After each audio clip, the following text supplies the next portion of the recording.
Welcome back. આગળ જોઈએ સમાચાર। મહેસાણાના વિસનગર તાલુકાના લક્ષ્મીપુરા ગામમાં મહાકાળી સાર્વજનિક વાડીનું નિર્માણ કરવામાં આવ્યું છે, જેના લોકાર્પણ નિમિત્તે 2 દિવસ જુદા જુદા કાર્યક્રમો યોજવામાં આવ્યા। પ્રથમ દિવસે ધાર્મિક અનુષ્ઠાનથી જઈને રાસ ગરબા યોજવામાં આવ્યા હતા।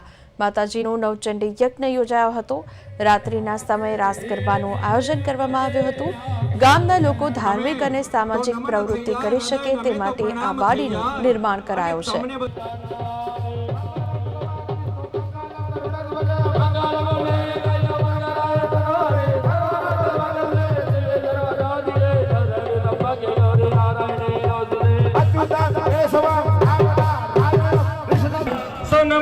આ પ્રસંગે મારે કહેવું છે કે